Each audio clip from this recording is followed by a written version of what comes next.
Hi, my name is Sydney Trogdon, and I am a student of the online course of Principles of Macroeconomics with Professor Colfer, and today I will be talking about the documentary Heaven on Earth, The Rise and Fall of Socialism. This basically delved into the idea of how socialism was developed and how the Industrial Revolution showed flaws in capitalism and how people like Karl Marx developed the idea of socialism. So what is the difference between capitalism and socialism? Capitalism is when people and businesses own things like factories and stores and they compete to try and make a profit, so think monopolies.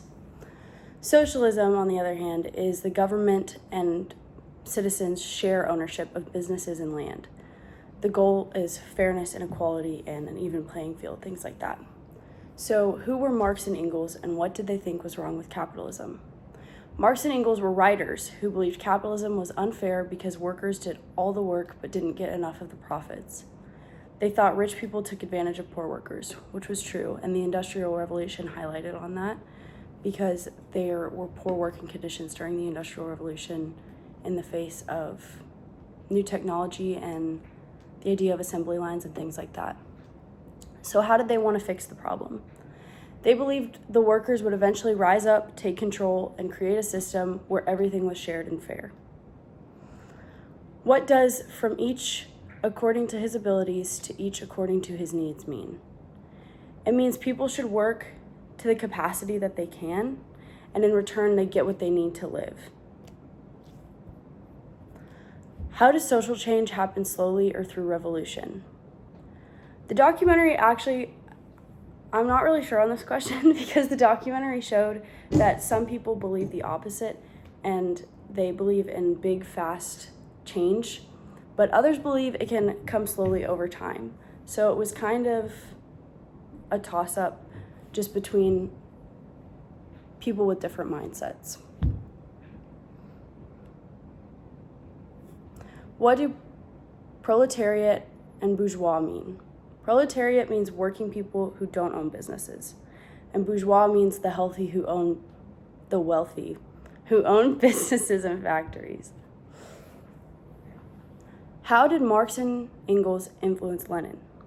Lenin believed in Marx's ideas, but thought workers needed help from strong leaders to start a revolution. He used their ideas to change Russia.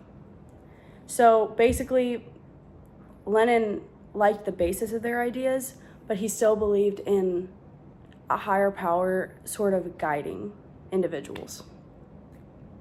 Why did the revolution happen in Russia first? So Russia had a lot of lower class people, and it was ruled by a very harsh government. So it wasn't as modern as other countries, which made it more likely for a revolution to happen due to the poor environment that the workers were put in. What are the bad effects of a command economy compared to a free market? In a command economy, which means like the government is controlling everything and everyone, there were poor living conditions, poor working conditions, poor everything, little freedom. And in a free market, which is capitalism, there's more choice and freedom, but there's also some unfairness because you're still being ruled by a higher power. How many people were killed by socialist dictators? The documentary said about 100 million people died under socialist dictators. Will socialism ever work? The documentary suggests it sounds good in theory, but it hasn't worked well in real life and has often led to suffering and harsher conditions.